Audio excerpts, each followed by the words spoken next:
Hello, everyone. Welcome to this session. I can see there are a number of participants now joining, which is great. Welcome. We'll give it maybe half a minute as more people join. What I would encourage you to do is just put down your name and which organization and which country you are dialing in from in the chat. So I'll start and do the same here. So we all know who is here.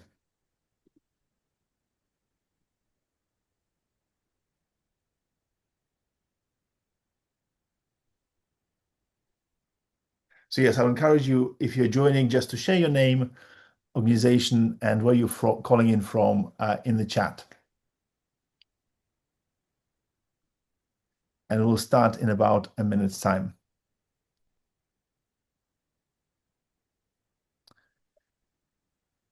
Bruno, I can see you have a question.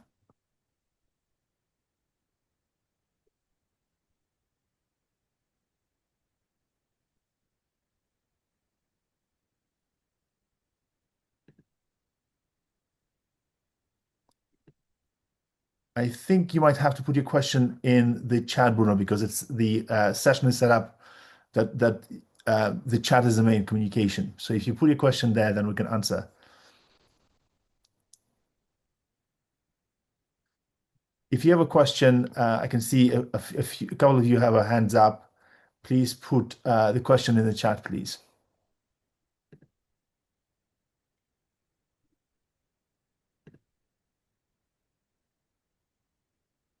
Oh, I see. The chat seems to be disabled. Okay. Let me see if we can fix that from our end. I'll work on trying to correct that right Perfect. now. Thank you. Sorry about that, y'all. Okay, we'll try to fix the chat, but thank you for telling us. It's probably a setting somewhere in Zoom.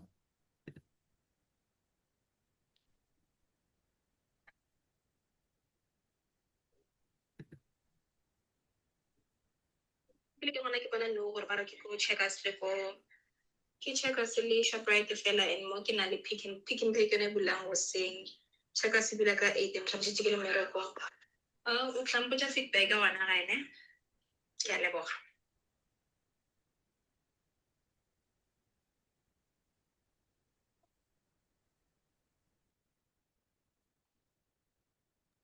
We're trying to enable the chat for those of you who are trying to put in.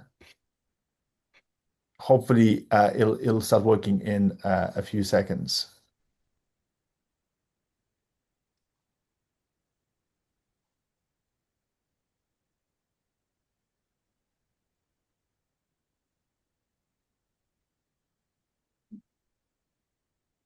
Whilst the chat is being fixed, I think we can start with a few introductions. So my name is Dr. Daniel Mikhailov. I'm the chief scientist at data.org. I'm also the executive chairman at Mantis NLP, which is a natural language processing startup. And I'll be the host of this session. And we have two great panelists who I'll introduce in a second, who will share their expertise. But just a quick introduction to what we'll be talking about. So we are living in the world of rapidly evolving and developing AI. That will not be a surprise to any of you. One of the features of that world, however, it is deeply unequal in terms of linguistic access to AI. Most of the most powerful foundational models are trained in just two global languages, English and Mandarin Chinese. There are a few smaller models being trained in other languages, but there's a growing gap between most of the world's languages, which are not currently covered by a native foundational AI model, and just a few languages at the top. And this is a problem because it is not good enough just to be able to translate a language, because in a translation, you lose the nuance, the idioms, the culture, the subtext. So the richness of a language doesn't come across. To do that, you need to create large language models in the native language. So knowing and seeing this issue, a number of organizations have come together about a year ago to try and produce a playbook, a guide to how this can be done in the context of African languages. Specifically, the organizations are data.org. We are a small nonprofit organization which supports other nonprofit projects, academic projects, governmental projects in data and AI across the world. And also three great partners in different parts of Africa. So University of Pretoria, University of Lagos, and Data Science Nigeria. So really great partners from different corners of Africa have come together to give their expertise and more importantly, bring their communities. So each one of the partners has brought their own communities of experts and practitioners in data science to this task. So what you'll hear in a second is a quick overview from my two colleagues and co-authors of the playbook that we have been writing.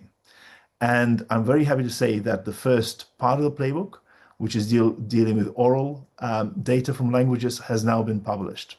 So you can all read it for yourself after the presentation. So let me, without further ado, introduce the first speaker today. Dr. Tsoseletso Chidi is a lecturer in the Department of African Languages and a research fellow in the Department of Computer Science at the University of Pretoria. Her work explores the intersection of African languages, artificial intelligence, and digital justice, with a particular focus on ethics, equitable data use, licensing in the Global South, and bridging the digital divide. She's a published poet, novelist, and literary curator. Her research is grounded in decolonial theory and digital justice frameworks, addressing questions of representation, exclusion, and long-term sustainability in African natural language processing, NLP. Dr. Tsoseletso, please, over to you.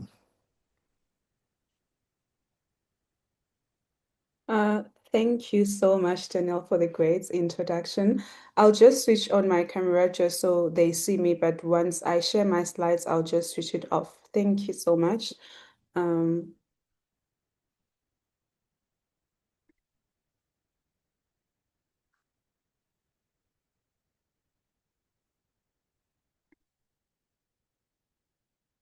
Oh my goodness. Okay, please bear with me.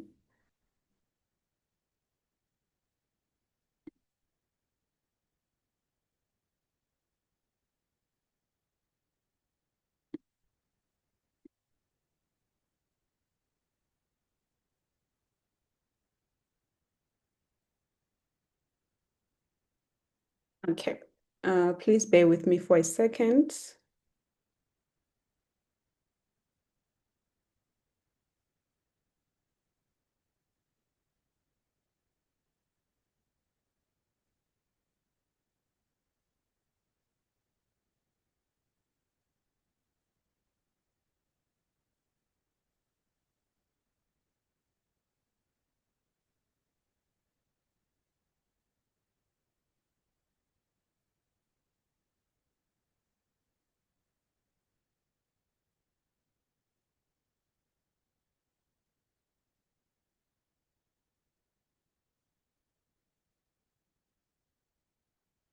Here we go. Thank you so much. Alrighty, so yeah, today I'll be speaking on closing the language and contextual gap in artificial intelligence and focusing on community engaged African language digitization for equitable healthcare. Basically, this is to look at how we can use the mediation of African language engagement to provide equitable healthcare to African language users. So as most of us may know that digital systems increasingly shape access to healthcare. However, there are disparities in who is seen in the process, who is heard and understood. So these disparities are rarely caused by single factors.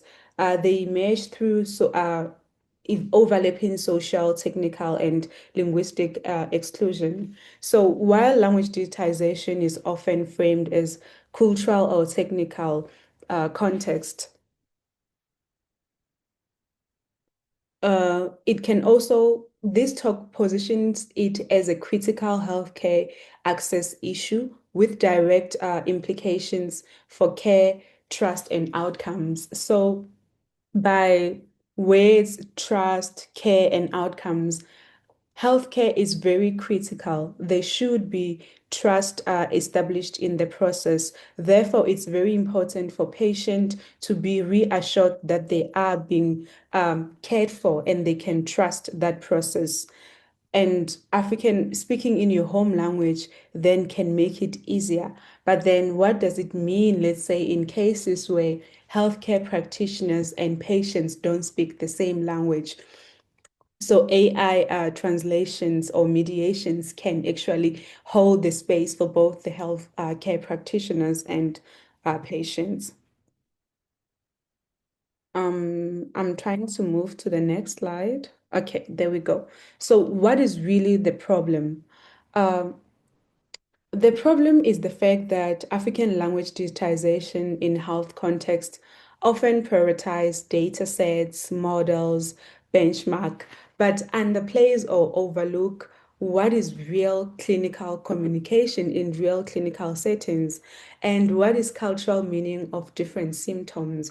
As we know that sometimes in African communities, some symptoms can be stigmatized. So sometimes you might look at data sets or models, but overlook the fact that this kind of symptoms actually are stigmatized. And how do we then protect that meaning?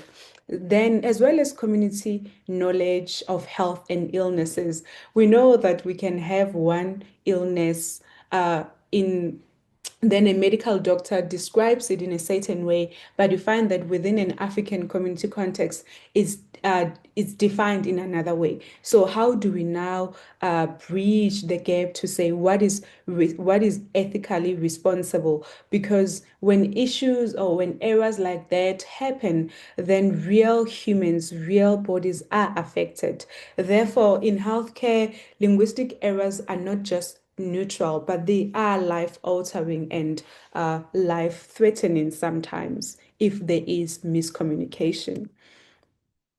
I'm really struggling to move to the next slide. I'm not sure why it's taking time.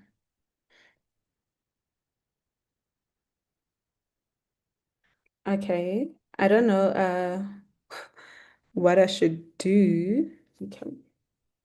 Maybe if you minimize it and then open it up again, that might. Cool, let me try that.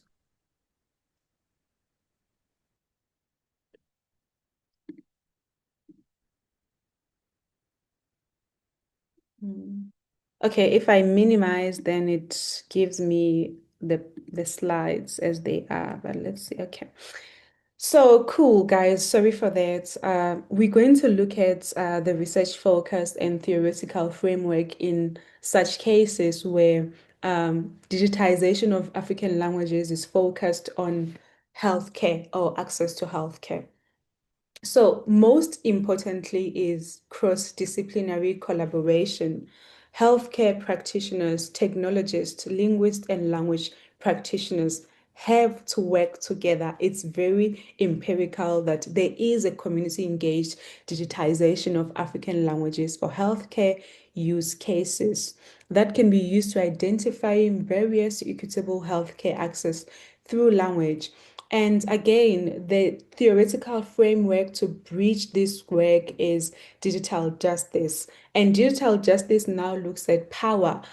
Who is really in power when issues of digitization come to place? Who is represented again?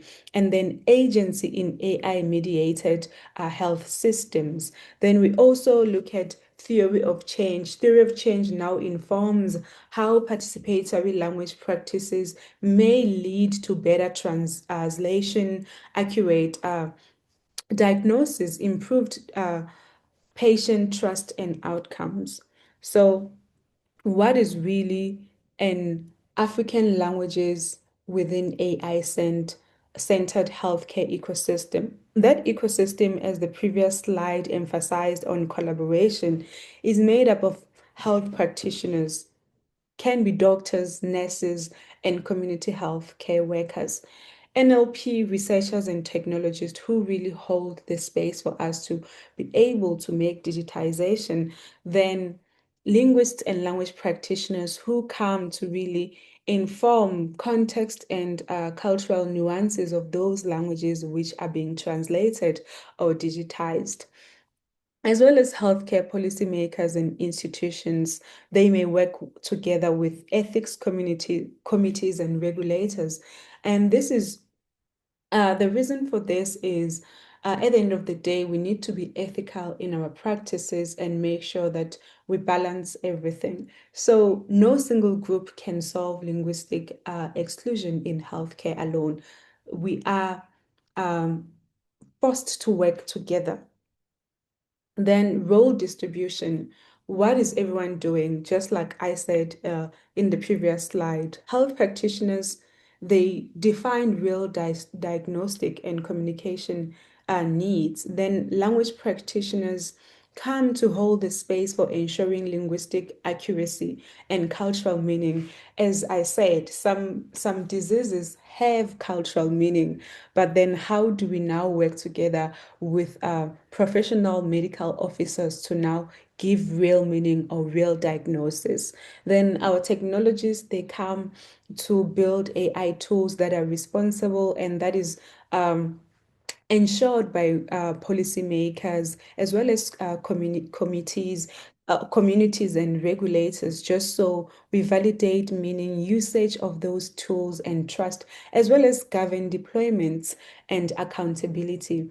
Because if we create tools, but then we lack ethical responsibility and accountability, we can also put people's lives in danger. What we imagined as doing good, it can actually in the out and being doing good by, doing bad by doing good with those intentions. So we need to make sure that collaboration is always important, just to make sure that ethics, trust issues that may come to board, they are in check.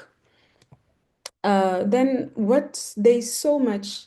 So the beautiful thing about times in which we are living in is the fact that more than ever before, Africans have the agency to also control the narrative.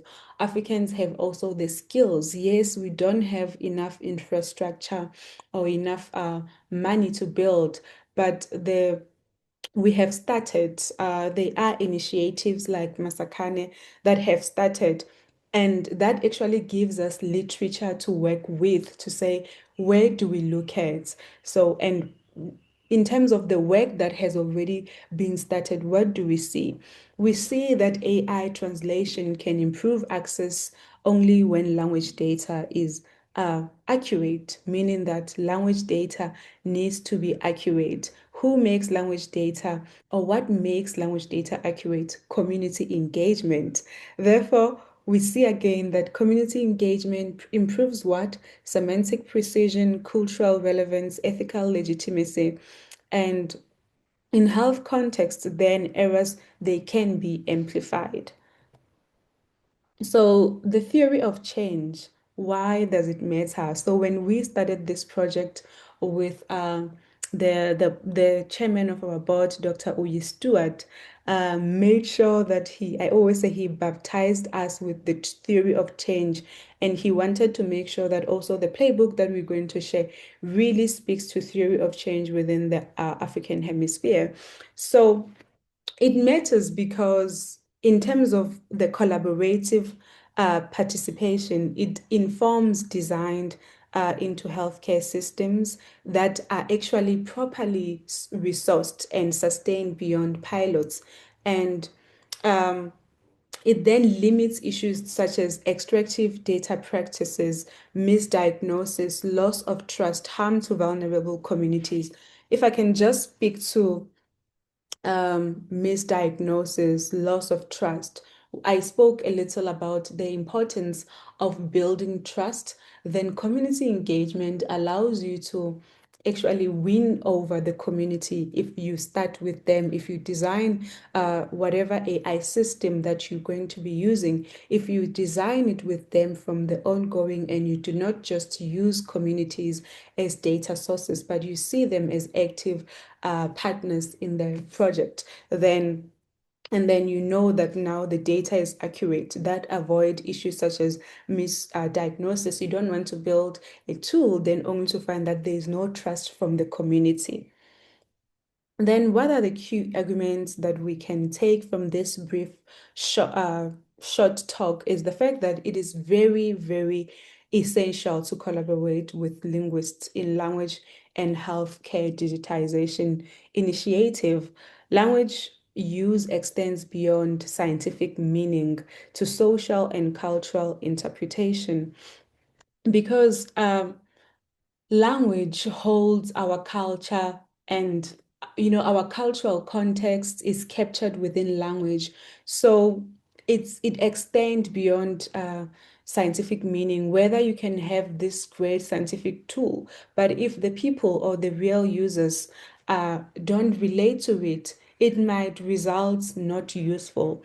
Therefore, real users are not only influenced by science, but by culture as well as context, meaning that context, hence we said bridging contextual gap. It's important to have context, especially when you deal with African languages, because we have words that mean different things, can mean 5 different things. So collaboration helps to bridge such issues. As a technologist, you might just know that one word and mislead the tool that you are creating. So it's very important, and I'm emphasizing again, to engage and collaborate with linguists. Yeah. In conclusion, African language AI in health is social, technical, and moral. Collaboration across discipline is very essential, and language resources directly shape access to care. Because let's say someone cannot speak to a doctor, then if this language resources bridges that gap, it helps people, poor communities or vulnerable people, to have access to healthcare and quality of diagnosis. Even if people can get access to healthcare, but they do not get accurate diagnosis, then it's all in loss. Then, quality health outcomes at the end. So thank you so much. This is the end of my presentation. Thank you very much, Dr. Chidi. Great presentation. Apologies, everyone, for the Zoom issues at the beginning. I think they're all now resolved. So hopefully you can use chat. If you haven't done so already, please put down your name and where you're from. A few of you have done it already. Thank you to those. Also, I'm going to post now the link to the report. So the playbook that we mentioned is now out in and available freely. So have a look, download it. Let us know what you think, and use it, apply it. Hopefully it's useful to your work. If you work in the field of data or language digitization, it's very much aimed at you. Next, we want to come to our second speaker. So I will pass on to Dr. Victor Odomuyiwa. Dr. Odomuyiwa holds a doctorate from Lorraine University, France, and is an associate professor in the Department of Computer Science at the University of Lagos. He was an Empowering for the Teacher Fellow at Massachusetts Institute of Technology, MIT, in 2013. His academic interests include responsible AI, natural language processing, and human-centered computing, with research spanning ethical AI, sentiment analysis, recommender systems, educational analysis, analytics, and public health informatics. He led the Machine Intelligence Research Group at MIRG from 2022 to 2025, advancing context-aware AI research focused on addressing development challenges within Africa contexts. He also successfully organized and chaired the third, fourth, and fifth editions of the International Conference on Artificial Intelligence and Robotics, ICARE, one of Nigeria's leading AI research conferences. Dr. Olumoye, over to you, please. Yeah, thank you so much, Daniel, and good day, everyone. And it's such a pleasure to be here to share with you this, I don't know, I think East Africa should be like evening now. So yeah, this evening. So I'm going to share my slide and then briefly just share uh, something as a follow-up to what my colleague just shared with you. Just give me a few seconds to bring up my slide. Yeah. Daniel, can you see my slides? Yes, we can see it. Okay, very good. Thank you. Thank you for the confirmation. So let me just put the slide on and we can go ahead. Okay, so I'm going to start with a little story about what I experienced growing up. So the title is still the same thing. We're talking about closing the language gap, the language and contextual gap in AI, and we are actually referring to Africa, really. We want to see how this thing can benefit Africans and maybe the global south as well. Uh, while I was in school, my primary, secondary school, even university days, my time, it was not the age of social media. So there are so many videos we could not watch then. YouTube was not out there. So we learned so many things that we had to memorize them. We did not understand because it was not our context. I learned things about longer night, a shorter day. I did not really have an experience. I did not travel outside the country to understand what it means really. So many things we were taught that we just memorized because context was not totally there. And also, we are taught a lot of things in English, and many of us, we started learning from using our local languages. So we missed out a lot of things. In fact, some vocabularies we thought we understood, it was several years after that we were able to really understand the meaning of those vocabulary. So what we were carrying from primary school was not maybe the correct interpretation of those words. Just to let you know what we went through. And so when I traveled to France for my PhD, and I began to see some of the things I was taught in school and seeing them practically and seeing even the things I was taught in geography, I was now experiencing them. It changed a lot about my understanding. And the same thing is still happening today. Even though we're having more technologies, we're having more platforms, but we're still seeing that the context and language gap is not making us to benefit maximally in the global south from all these opportunities. Yeah. Okay. So I don't want to go back to this. We'll have seen this that we have over 2,000 languages in Africa, but yet our NLP systems are not yet mature enough, and we're not benefiting maximally from what Gen AI, large language models, are bringing in on board. So now let me read this out before I move into the discussion. So language captures context, it captures culture, it captures belief systems, even identity, and the collective experiences of a people. Uh, I can also say that while we were in school back then, what we were learning, there are some things that we learned from our parents or even from from within the community that are not written, not documented, and one way or the other, the context of what we are being taught in school made us to even not so much believe in such things that are being passed across to us because they were not used as examples for us in classes. They were not used to explain concepts to us. So at times we even don't believe such things, whereas those things are really, really heritage. Things, contextual knowledge, indigenous knowledge that actually we should have documented and should be passing across to generations yet unborn. So language captures context, culture, belief systems, identity, and the collective experience of a people. And so when a language is not captured in technology, some of these things I mentioned here, context, culture, belief system, identity, they are lost.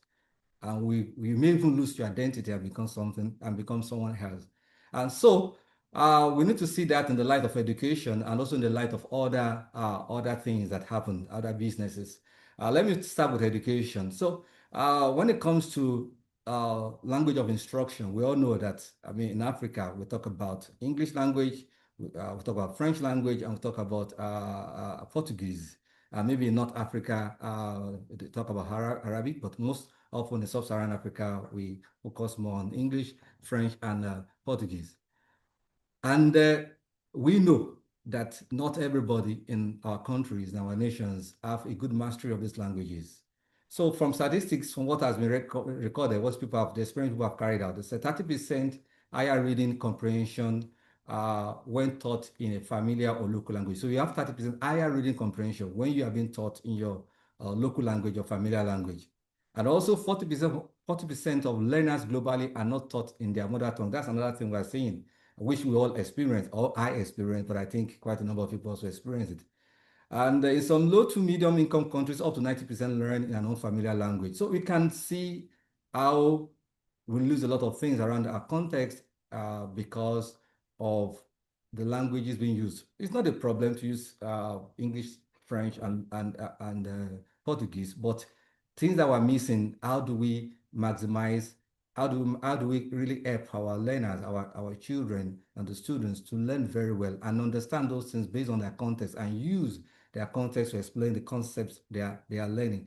And now today with the LLM age, these problems can be solved, but the problem we're having is that we are not having what is necessary to help us maximize what LLMs, what GenAI can do to solve this problem. So I will be talking about that later on. But for us to see the reason why we need to capture our context and also to solve this contextual and language gap, we need to also see that in Africa, most of our languages, I mean, they belong to the same family, not the same family, but if you look at the regions, you can see there's a lot of similarities in the languages being spoken in different regions. In Western Africa, you can see that we have the Niger-Congo family and the Afro-Asiatic family. And if you look at other regions, you also see in Eastern Africa, we have the Niger-Congo family, also the Nilo-Saharan family. Now, the real problem why we are not maximizing the power of AI and also the power of the Gen AI, talking about LLMs and co, is because we don't have enough data in these our languages. So those contexts we're talking about, the identity we're talking about, the belief system we're talking about, they are not documented for the AI system to learn from and be able to help us to benefit maximally. And why that from the playbook, you will see that we are able to categorize why our languages are referred to as low resource languages. It's because of the amount of data that is available. And if you look at the common crawl data available online, you will discover that most of the languages in Africa, they are within the range of 0 to like maybe 500 megabytes or 5 gigabytes. I'm not talking about multimodal, I'm talking about majorly textual data. And so that places us at the level of maybe hopefuls, rising stars, and scraping by. That means we don't have our languages at the level of winners, at the level of underdogs. We have them, if you look at this diagram very well, you have them at the level of rising stars. So just few languages are there, like Kiswahili and some other languages, but we see most of the languages fall. In fact, the majority, out of the 2,000 languages we're talking about, maybe over 1,950 will be at the level of 0, left behind, scraping by. And that shows that a lot of context, identity, beliefs, indigenous knowledge are lost. And in fact, apart from that, we cannot be able to preserve such languages and also pass those knowledge across generations yet unborn. But there are challenges why we are at that level, because our languages, they are more oral, they are more spoken than written. So that is one challenge. Our languages are more spoken than, it's not a problem really, but the way these models have been trained, people started training models using textual data. So definitely, since most of our of the things, most of the content and languages are oral than written, we were missing out from those on the way the models were trained at the initial stage. And another problem is data scarcity, because we have enough data, documented data. Even the oral, the spoken one have not been digitized. So we speak, but we don't have them in a format that we can use them to be able to train models. Apart from that, we have some linguistic complexity in our languages, tonal languages, we have different. So this also makes it difficult because English language and Mandarin, there are a lot of things that have been done in that, the grammatical framework, a lot of work have been done. So it's easy for them to be able to train models using those languages. Yeah, but who is going to work on the grammatical aspect of our own languages? And so that's another problem that we have. Then framework limitations. So most of our languages are not considered in some of the existing frameworks that people have been using to create models or to digitize languages. So these challenges are there, but that shouldn't be an end, because we should be thinking of the future. We should be thinking of the world where an African child can also maximize the tools that were being created. Talking about inclusion. Yeah, talking about inclusion. And so that we don't continue to widen the gap, we begin to kind of shorten the gap and make sure that we can benefit maximally from Gen AI and from other technologies coming in the future. Yeah, so before going to the next slide, I know quite a number of us might have heard about what is happening. I'm trying to remember the name of the country in Europe, where Estonia partnered with OpenAI, and they are trying to make sure that every child have a kind of adaptive AI system where they can be able to learn several languages as they are growing, and at the same time, it's like somebody having a kind of adaptive learning system, a personalized learning system that makes the person to learn the content of what they have been studied, they have been taught in school, and also to master more than one language. You can imagine that in the next 10, 15 years, when our own children will be competing with those children, it will be very difficult to compete with them, because they have been empowered. Apart from having good teachers, they have been empowered with also AI to help them to grow in mastering languages and also in mastering the content of what they are being taught. So who is going to develop solutions for Africans, for our own children? And that is why this playbook comes in, to see how do we kind of democratize this data collection and help to set a kind of foundation for us to build AI models that understand African languages and also African context. Yeah, so moving on, I'll talk about different things we have seen. If you have observed, I don't know in your own context in East Africa, but in West Africa, I see many people that are not even learned enough using WhatsApp very well, effectively. They don't even try to type any message. They just send voice messages, and they do their businesses. They do a lot of things using WhatsApp. And that also agrees with what I said earlier, that our languages are spoken more of oral. And so if we create models, if we create solutions where AI models that can allow people to be able to speak and then be able to maximize the use of AI in solving their problems and also in becoming more productive, then definitely it will change a lot of things for us in Africa. Imagine a suya seller, imagine a street food vendor. How would they be able to use AI that does not understand their language? Yeah, imagine a lot of SMEs also in Africa.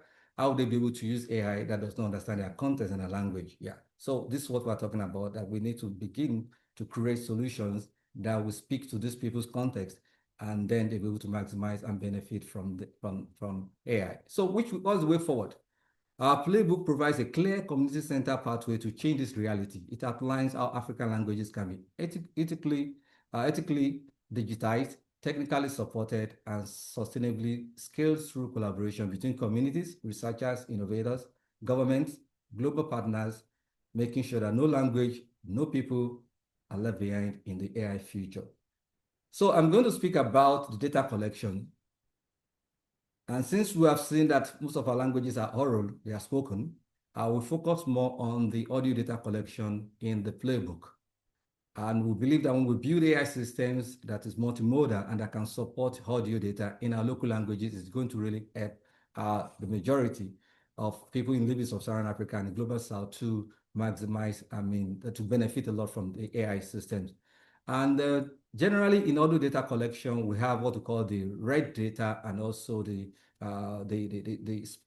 spontaneous data. So most people have been doing is to create sentences, they write them textual data, and people are called to read them based on specific format and guidelines. And these are the audio data that a lot of model developers have used. But we're looking at a situation where we capture the audio data in real context.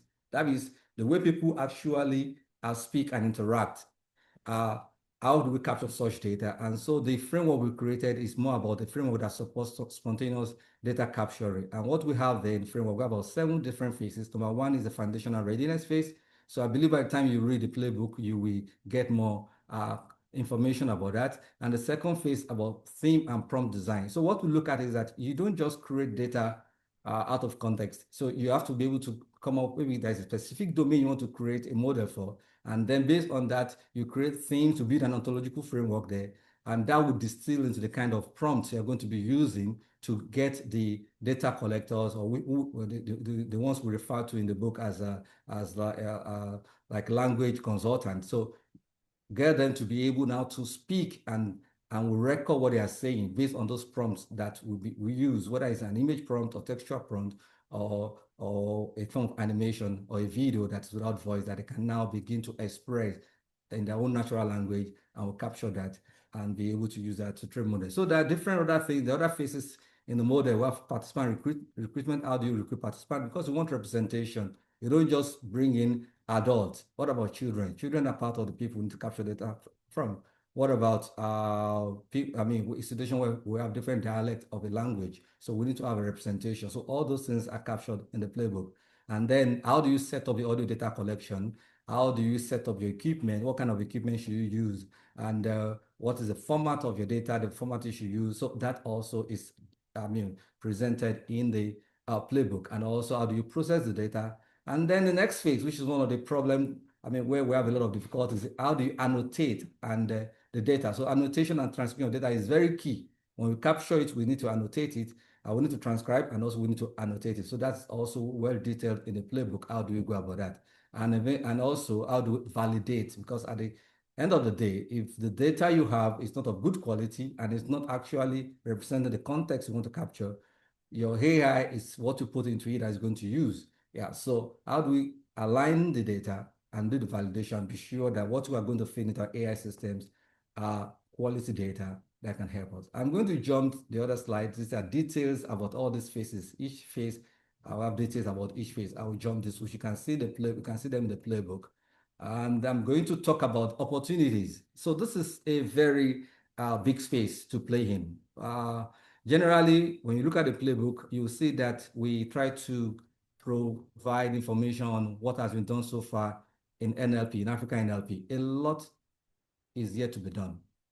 Yeah, there are a lot of efforts that have been made, but we still have a lot of gaps. In fact, African NLP is not covering all the major NLP. We have covered some NLP tasks, sentiment analysis. People are doing sentiment analysis. Many people are working on machine translation, where there are several other NLP tasks that have not even been handled at all. People are not even doing research in those spaces. So this shows that there are so many opportunities, research opportunity to create new solutions, to build new systems, even to come up with new concepts. So a lot of opportunities in this space. And so when you read the playbook, you see a lot of those spaces where we can start playing and start creating new knowledge and also building new systems, collecting data, and making sure that we advance African NLP. I will stop here by bringing out the same sentence I read out when I started, that language captures context, culture, belief systems, identity, and the collective experiences of a people.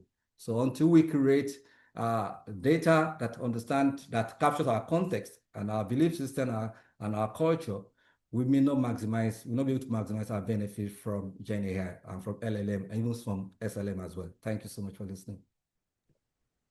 Thank you so much, Victor. Great presentation.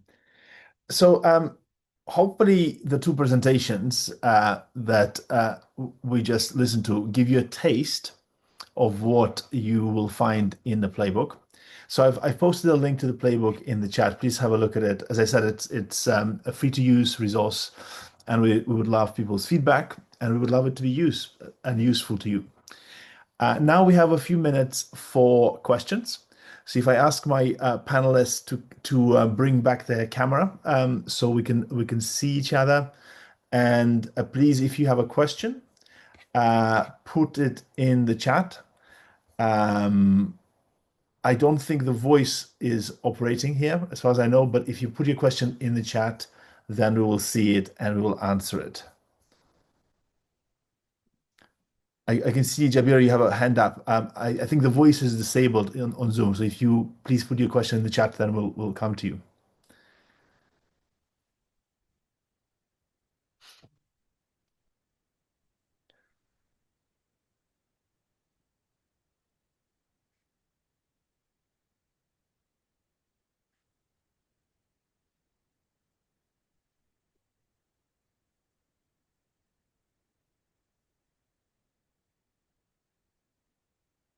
And whilst we wait for attendees to type up the questions, I'll ask one of my own to my two panelist colleagues. And that is, what is the one thing you both learned as part of this project? What surprised you? What did you learn whilst creating this playbook? Dr. If Chidi, I please. can start, maybe if I can just also, what I will say, I will link it to the slide that Victor, the last slide that Victor has said about the landscape and opportunities. So it will just be about actually me coming into the project and working into the project with my background. I never thought it's something that was possible, right? I thought that, oh, it's something that someone who has a computer science degree qualifies for. So I was really surprised that this space has space for people like me, and I can actually work and exist within the ecosystem. And I do encourage others to look up those opportunities. Yeah. Thank you, Dr. Chidi. No, it's a great point. It is if we truly understand how LLMs work, that LLMs and AI itself isn't just a technology, it's a socio-technology. It is embedded and rooted in language, then all skills are required to do it well, both computer science but also social sciences. So absolutely key. I can see now a couple of questions have been posted. So, Victor, do you want to quickly answer my question, and then we'll go to the questions from the Okay, so audience? I'll just quickly say something. I see a lot of use cases, in fact, quite a lot that we cannot, in fact, for the next 10, 15 years, there'll be use cases. So I see that there's a lot of opportunity in this space for young people. I mean, they are the ones that can actually dominate this space. So when we started the work, I began to see use cases. As well, doing the work, I was beginning to see so many things that can be done. And that, at times you look at the world in your own view, not knowing that the world is beyond your view. So I began to see so many gaps and see that if really Africans can focus on this thing, very well. We're going to create an economy for ourselves. It's not just only that we're preserving our language, we're going to create a big economy for ourselves. So those are the things that I learned during the work. Thank you. Thanks, Victor. Yeah. So let's go to the question from the audience. So, Jabira, thank you for your question. Let me just read it out so everyone can have it. So this is from Jabira Matagoro. I am sitting on National Kiswahili Board in Tanzania, but sound like African languages is less funded, and this is hindering more uptake. What can be done to scale up these initiatives despite the underfunding? And Can I? please, Jabira, just to add, they added information about where they are from. So Dr. Jabira Matagoro is from the Lab and Training Coordinator of African Artificial Intelligence Lab. Dr. Yeah. Chidi, please to you. Yeah, thank you so much. The question is complex, right? And as I said, we are working with less resources, and which is why we created the playbook. When we started with Dr. Uyi Stewart, I'm going to mention him again. He said he wanted entrepreneurs, young people to use this playbook as a guide for them. And we also had so many revisions because we were asking if our playbook is practical, right? Can someone who doesn't have any resources use this playbook and they digitize their languages? Because it is impossible that all our projects of digitization will be funded. Then what happens when we don't get funding? What can we use within the African NLP ecosystem? So our playbook, it is a guide or the step towards the right direction to say this is how you go about it. Yeah. Thank you, Dr. Chidi. Dr. Odumoya, anything you want to add on that question? Yeah. So exactly. Just to follow up to what Shade said, that's actually what we saw, that the funding was not enough. And we cannot depend on funding if we really want to scale. We need to depend on the community. And so that's why you will see a lot of emphasis was laid on community in the playbook. We have, as a community, as Africans, to decide our future by understanding how to collect this data, democratize it, and making sure that it's no longer left to the hands of experts, but we can train people. And then by the time we do it and the whole community is engaged in it, definitely we'll get it. So I know the funding is a problem, but if we follow what the playbook is saying and also other things we keep learning as we move on, we can use community effort and get there. Yeah, even the where we are currently is based on community effort. So Master Kani, you know that is a community. So it's community effort that has been helping us, and it's also in the spirit of Ubuntu, the real context and culture of Africa. Thank you. Yeah, thank you. 100%. Dr. Chi, do you want to add something? Please. No, there is another question that Yep. asks, does the playbook provide traditional medicine slash contemporary and alternative traditional is rooted? The playbook is a generalization of how to digitize African languages. It's grounded in the theory of change, asking whether people are ready to do the things themselves, right? So let's say you want to have speech data or data on traditional medicine, you can actually follow the general guides into how to digitize languages. Then you can digitize your traditional medicine or contemporary medicine data. Am I answering it correct, Daniel? Yes. Okay, yeah. I think that's exactly right. I think the big part of the answer here, and this question is from Bruno Yahweh.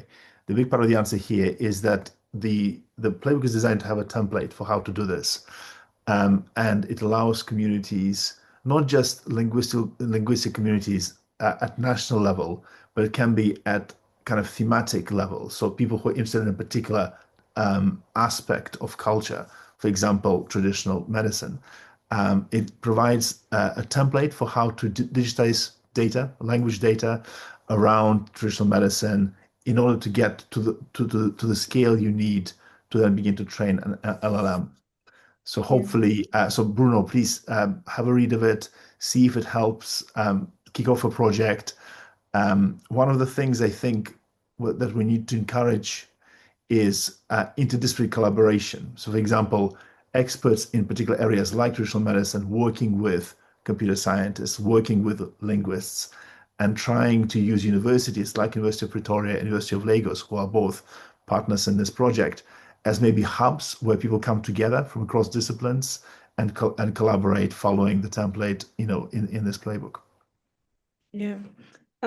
If I may help Daniel in Please. facilitating the questions, I'm seeing another interesting question about early this month, Google announced that they're adding Luo and Kikuyu to their language speech data. And I'm curious as to what your thoughts are. Do you think we should create data sets for ourselves as Africans, then give the global north access? There's also the issue of power imbalance, especially in who owns these data sets and benefits from them, right? I think this morning there's a post that came out on Google that yes, it has been officially added to Luo and Kikuyu, right? So, but to answer the question in terms of what are our thoughts, as a collective, we have a part in the playbook that speaks of licensing, equitable licensing, ethical licensing. We spoke about Noodle and SA2, which are emerging licenses. And what do they inform? They actually inform that, let's say you've created data sets from the global south, and someone or an organization from the global north wants to use it or wants to have access to it, then they pay, right? But if someone is in Africa or is in a third world or developing country, they actually get access to it. So the question of power imbalance in terms of who owns it, who benefits. We're going to go back to then what is benefit? How in your context do you define benefit? Can you define benefit beyond monetary value? Or when you say benefit, you mean it in monetary value. Then you need to be clear about what then it will be beneficial in your context. Is it beneficial that you digitize your language and your communities or your country have open access to it? Or is it important that you get money? But still, let's say you got money. How do you now share the money in members of the community or members of the country? So let's say issues like open access, people from this part of the world can use it. That on its own is a great benefit. So with this, I'm trying to say it's very important to look at benefit beyond what money means. Yeah. Thank you, Dr. Chidi. Victor, do you want to come in on this question? Yeah, just add I mean, she has done a good job. Let me just add a little thing to it. So what I would say is, I think we should not lose our values. I mean, before we don't think of everything as the money part of it. Yeah. And so we create things for the community to benefit from. And I think we are losing it. So if we create audio data, we should not be thinking about maybe because the big players will use it, that's going to be a problem. No, we too, we need it. So most of the data available there that people have used to build these models have been created by people not even thinking about what kind of benefit come from it. And but we can see that we're all benefiting from it, whether directly or indirectly. So I think when we do it, we benefit from it because one, we're preserving our language. Secondly, you can also use it yourself to build other tools. And definitely you're helping the generations yet unborn. So I want to say that whether Google is doing it or not, we should keep building communities that can kind of create this data because these two languages are still 2 out of 2,000.